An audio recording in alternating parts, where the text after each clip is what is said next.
Hello and welcome back to the Freelanceverse. Thanks for coming back to the channel. This format will be a bit different from what you're usually used to on the channel. This will be non-edited, nothing will be cut out, nothing will be blurred in this video. I will upload this exactly how it's made now in a first try, and a couple of reasons for that, mostly convenience, some curiosity as well. So it's more like a podcast episode, I would say. So you don't really need to watch this. You can just, do something else, listen to it. I'm probably gonna title this something like Unfiltered Thoughts of a Freelance Translator. I have my laptop here with a few topics that I want to address and to go through. Some are more personal, some are more professional. This is gonna be a more laid back episode. Reasons for that, I mentioned convenience is definitely a big part of it. It has been a very hectic few days or weeks. Not really hectic, I mean, I relaxed a lot, but more like busy, I was not home a lot. I'm still not home, I'm still in Hungary at the moment. I came last week for MemoQ Fest. You have seen the video already, so basically I edited the video the weekend after the MemoQ Fest. Now the last weekend I just spent in the Romanian mountains without any reception, no camera, no phones. I definitely couldn't record there. That's why it's definitely a lot of convenience to make this video unedited, because then I don't need to do a lot of work afterwards.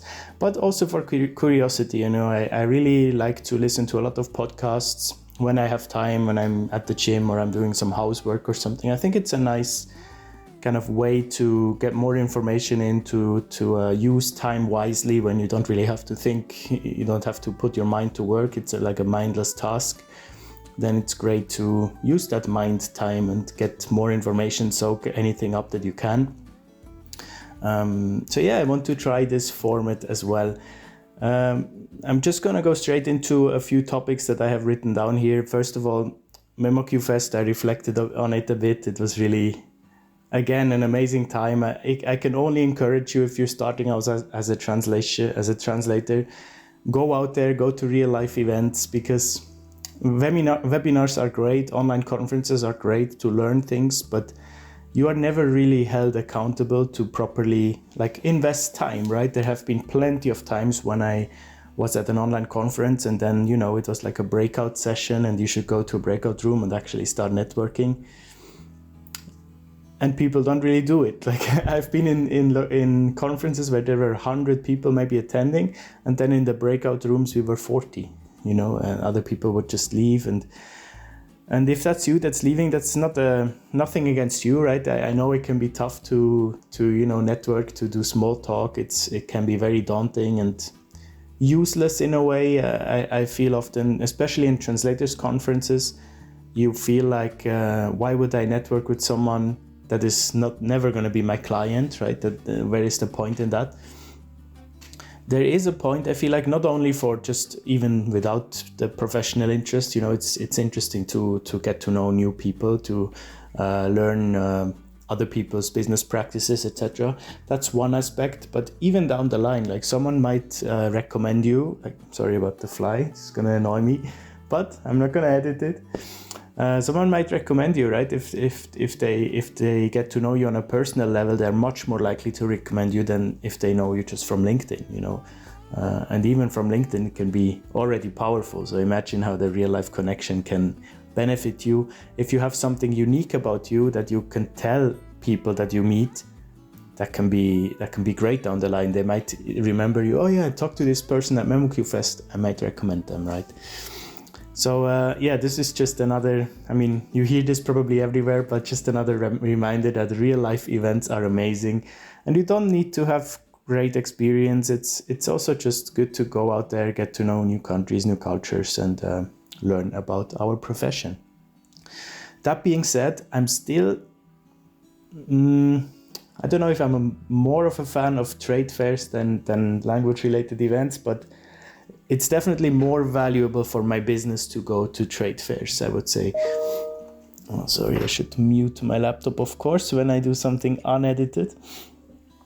So I still like to have my ratio of at least double the amount of trade fairs than translation conferences. So when I do 2 translation conferences a year, I want to at least do 4 industry-related events but I don't have the capacity, the time, the resources to go to 4 real-life trade fairs a year. That's too much for me, even just mentally. I don't want to do that, right? Because that would be like, every 3 months. Yeah, that's too much for me. So this year I will do 2 industry events, but since I also do 2 translation, in my mind I want to do the double amount just for my business mindset. I don't know why. So the other 2 is virtual. I attend virtual industry events within the sports industry. So much as presentations, keynotes, launches of some new products or some new brands, and others are actually webinars or networking events where you can meet people in your industry. That's what I do this year, 2024, in terms of industry events: 2 translation conferences, MemoQ and TEF, Translation Europe Forum up at the European Commission at the end of the year, and 4 industry events in the sports industry. Next topic I have on my mind that, it just links to what I just mentioned, TEF, Translating Europe Forum. It's going to be in November. I was there the last 2 years as a panelist, and this year they actually reached out to me to chair a panel. I've never done that before, but I'm very happy and proud that they would ask me back for the 3rd time in a row, and to actually chair a panel. That's really cool. And even more, I appreciate the topic. I'm not gonna say it already because it's not out yet, but it will be surrounding about youth, young professionals and stuff. So I'm very excited to get started with that. I need to, of course, learn a lot about paneling. Chairing a panel. Okay, sorry. Now you see what's usually getting edited out, right? So I have to learn a lot about sharing a panel, as I've never done that before, but I'm excited to learn new things. So last autumn, I was hosting a conference, B-Word, in Belgium, and now this year I will be the chair of a panel at the European Commission. Very exciting. Other than that, I feel like my private life has been so consuming this year. There were many events happening in my life and are still continuously. So it's kind of hard for me to focus on work at the moment. It's going well, but I feel like I'm drifting a little bit. I'm not really in the driver's seat, which is okay. Sometimes there are periods in professional life where I also just be content sometimes, and not always pushing, but just go with the flow. If it's not broken, it will work out. And I'm not worried or anything, but I'm not actively going after opportunities at the moment. I have my stable jobs, my stable income, and definitely since between February and June, the professional life has been taking a backseat, and I was just very happy that I have something stable going next to my private life. But the goal for the next half of the years is to get back in the driver's seat, being less distracted, and not distracted in a negative way, not at all. It's all very happy and positive what's going on, but focusing more again to be in control of my professional life, my work, my finances, etc. And of course continuing the YouTube channel, because it gives me so much pleasure to do that. I genuinely want to give value to people, to give info to people, and I know that none of these videos are reinventing the wheel or anything, right? It's a collection of information that I'm just putting into one spot for someone that's interested to check it out. It's also good for me because it challenges me every week to research a new topic, especially the more bigger videos that I invest hours in. They definitely make me an industry expert by just focusing on doing research every week, which is cool because it kind of, it's now so ingrained into my mind that Monday evening is a video. I don't even stress about it. Now, literally today I'm filming this unedited version a few hours before it goes out. So this is as live as it gets, and apart from my live Q&As, of course. And I think at the beginning of doing YouTube, this would have stressed me out crazy. I couldn't have enjoyed now the weekend in the mountains if I knew I have nothing for Monday. But now I feel much more relaxed. I know this is, nothing would happen if the video doesn't go out on Monday, but this is for me, this is so ingrained in my mind that it will work out anyways. I will come up with an idea. Now, this is a kind of a podcast style episode, which is much more convenient. But I will definitely keep it going, and also,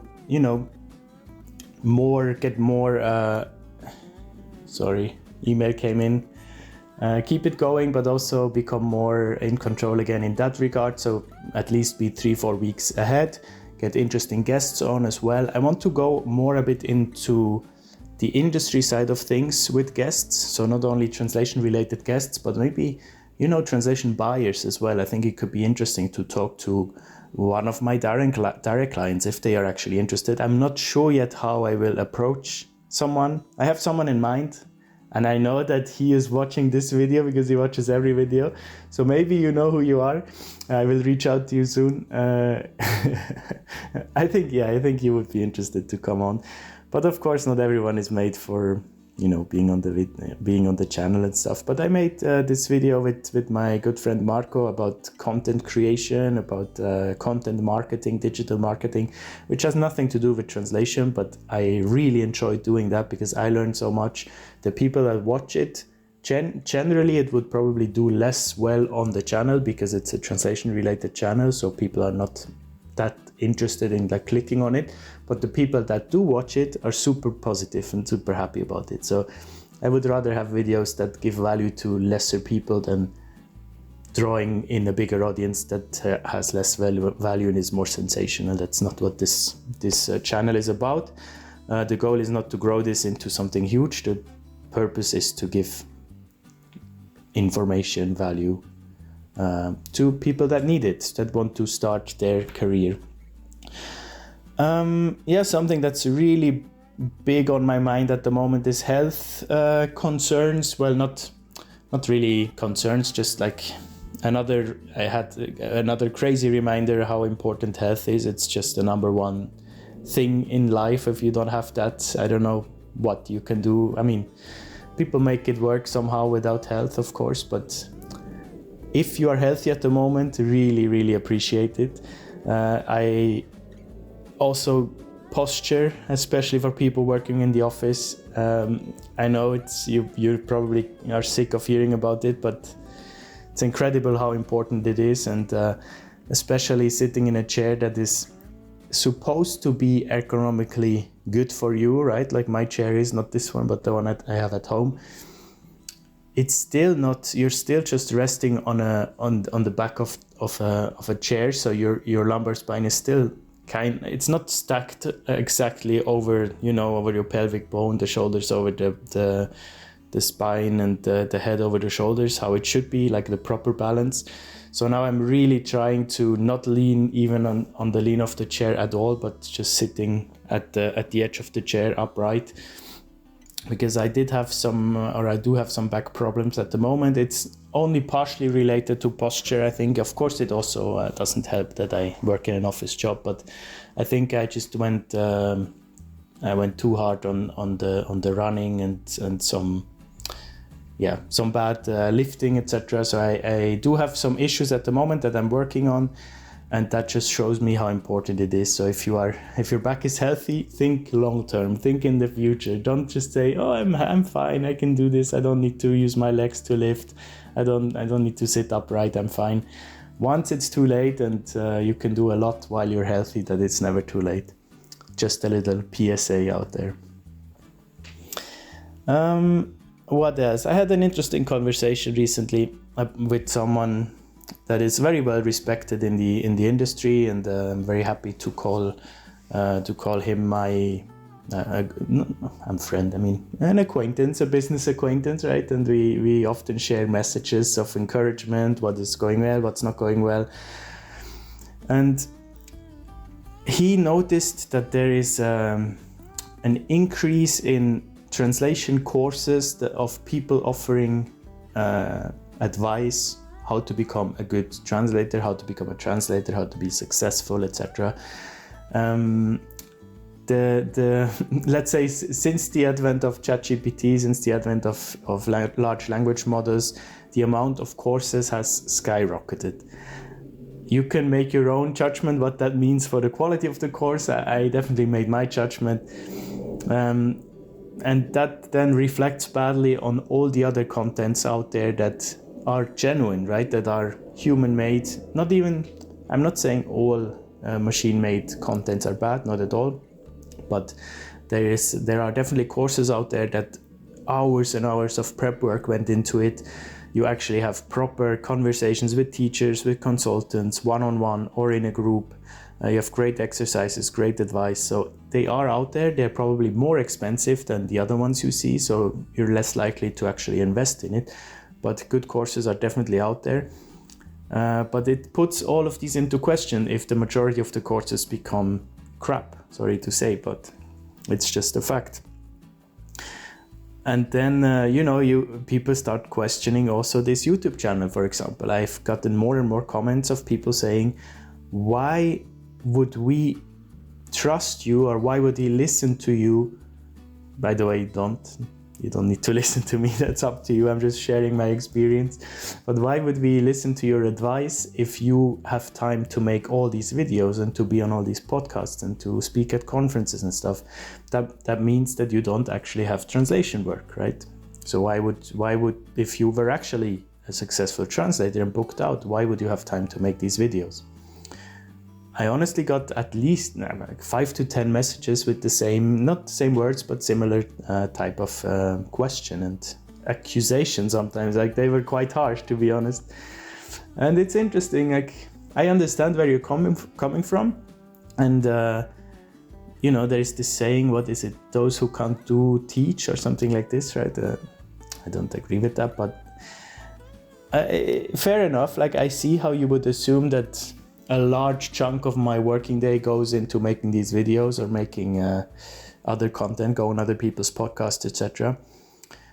I don't know what to tell you, Mike. First of all, I don't consider myself booked out when I'm working 12 hours a day. That for me is overworking. That's not sustainable. That's not healthy. That's not what life should be about.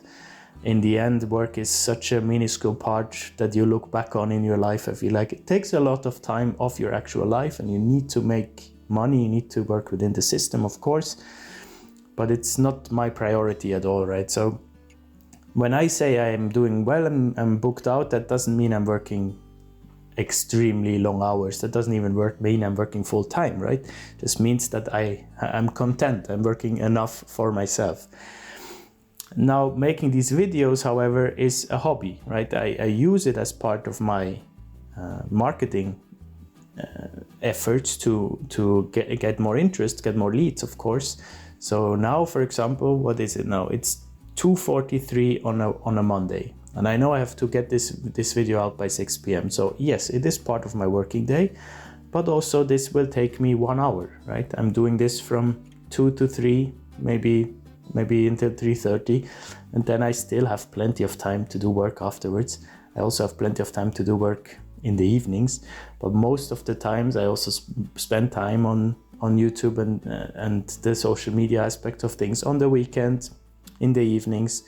So I don't have a clear, it's not like, oh, this afternoon I have no work, so I have to do YouTube. That's not how it works. For me, this is all fluid. I consider it part of my work. So when I say I'm booked out, then I also include these videos, right? Of course, I need to book a day. I need to book 1.5 hours today to make this video, which doesn't go into working time. But then if I miss, like if I have more than enough work and I also have to do the video, then I just have to work in the evening. So I don't know what's the right answer to these messages that I got, because no one tells you to listen to it. No one tells you to listen to this advice.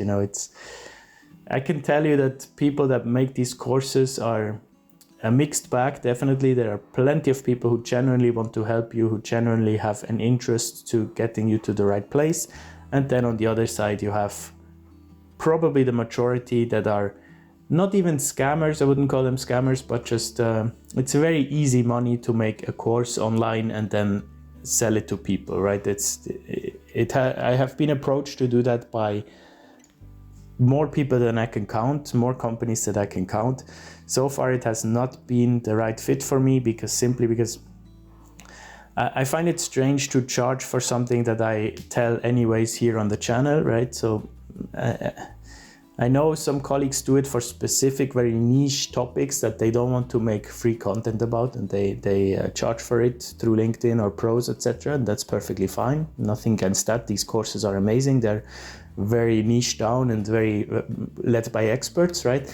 For me, so far, I have not found the right fit that I would feel comfortable of charging for content, because I like to put everything on here and you know, charge passively, basically by positioning myself in a way that it will lead to profit in the end. So let me just quickly check the time. Okay, 20 minutes. So I am gonna do one or two more topic. What do we have? Oh yeah, I've been thinking a lot lately about diversifying a bit more. I have already, I think I talked about that in many videos, about my different income sources. The good thing about being an online worker, let's call it that. I don't know what you want to call it, an online entrepreneur, if you want to go pretentious. The good thing about that is that my registration, my business registration is very open, right? I'm basically allowed to do almost anything. I think my actual title is, or my actual branch of business is online services, right? So I can do pretty much everything and count it under my business name and yeah, just use it as revenue. So I've been thinking more and more about different avenues to explore. There is definitely options. There is potential within the language industry. I mean, I'm already doing plenty of services. I'm not just a translator, you know, or just like, I'm not just doing translation services. I'm also doing lots of other things for companies, for clients as well. Now I'm also not at all going into the direction of an agency, but kind of working with graduates, with young German translator who are just coming out of university, and trying to get them kind of established, you know, sharing my tips that what I would do, and actually one-on-one working closer together with them, more in a consultancy role, which I really enjoy. It's very interesting, and I can kind of onboard them directly to my direct clients. So it's great for me because I have support, and it's great for the clients because they know that they can trust that I will onboard them properly, and it's great for the graduates because they immediately find their first direct clients. So I'm really enjoying that. And then even other online services. I mean, I'm thinking now about tutoring as well. Like you can actually, I mean, we are all language experts, so I could definitely teach German. I have taught German before, so I'm thinking about offering online German lessons as well. I need to talk to some of my colleagues that I know that offer this. Then you can sell online products, for example, online prints. I have plenty of sheets, Excel sheets, Google Sheets, or even just not sheets, but forms. Like for example, I have an amazing 3-year business plan. I think I showed the big one once in a video on the floor, but I have it also in a sheet version, you know. And for example, on Etsy, you can sell online digital products. So I'm setting up a store currently to do that, to sell these digital products that people can download and make their own 3-year plan, right? And this is very cheap. This is not to make money by selling luxury items, right? This is to help people with actual products, like a 3-year plan they can fill up themselves. They can create a plan for themselves for the next 3 years for like a couple of dollars, $2-3, something like that. So that's something I'm doing. And then, thinking also of a couple of other ones that I'm still in the process of researching, but I'm definitely always, on the lookout for new ways to expand my business. One thing I want to do away from digital products or away from digital life in general is I want to take the Freelanceverse into like a physical space, a physical event. I think that will be planned for next year. It was initially planned for this year, but so much has been going on, so I think I'm postponing that to next year. I want to do an event for some of you guys that want to come out to somewhere, probably in Belgium. I'm not sure where it will be, but somewhere in nature where we can all get together and have like a proper, a proper workshop, a proper connection over a few days. We bring experts in that teach us things that not only translation business, but more holistically as well. Do workshops. We also help each other, like people that the attendees can also offer their expertise as a workshop or as one-on-one consulting. And of course, the networking possibilities would be great there. So that's something I'm planning to do next year. Freelance versus in real life retreat type of situation. So if you're interested, let me know in the comments. We would need to get, I don't know, maybe 20 people together for the first one to start something cool, right? And then we could do this annually. That's definitely something that's on my mind. What else? I got so many reactions to my Swiss German video. That was so nice to see. Like, I thought it's so niche. I don't know if someone is interested, but man, I even got reactions from people back home that I haven't talked to since school, and somehow we are connected in LinkedIn maybe, and they reached out to me and said, this was so interesting. I learned so much about my own language. And yeah, thanks so much for everyone who watched it. It was a lot of work, these videos, but I mean, me personally, I learned also so much by making it. So really cool. I definitely want to make more. I can't make these big videos. I mean, I could make them, of course, every week, but I don't want to. I don't have that much time, which leads back to the other thing I mentioned before. I don't have so much time, but like once a month, I can tackle a big video that I spend, let's say, like 30 hours on or something. Well, it wasn't 30 hours. It was like, no, not so much, but less, but still more. Let's say that. But I was also thinking even. We could do that with different dialects, not me, of course, but I could get someone on to let's say talk about the Moroccan dialect of Arabic. I don't know if I would even be in the video or if I would give a spot to someone that wants to share their experience and also have exposure then, if they're also a translator, for example. If that interests you, if you are a speaker of a specific dialect that is relatively known to the population, but to the world population, but people don't know enough about, get in touch with me. I'm definitely open to. And anyways, if you have any video ideas or you want to come on as a guest and share something that you find interesting, always reach out to me, preferably through LinkedIn, because the email in the description is mostly for subtitles, and I'm not very responsive there. So through LinkedIn is the best way to get in touch. I think that's all I want to. We have like half an hour. One thing I want to mention is be careful of scams. Apparently there's still a lot or even more imitators now around on Telegram and even on Instagram that imitate my name, imitate my picture, and try to scam people. Apparently I can only film half an hour on my camera. I don't usually film that long. So now it has to be one edit has to be made in the video. Sorry about that. That was not planned. But scammers are out there, unfortunately. I would never ever reach out to you for a job through social media. That makes no sense. I would never do that. Just as a rule, okay? If I reach out to you, it's either through my Freelancer's email that's in the description, or it's through my professional email, and you would know if it was that because it's my domain name as well.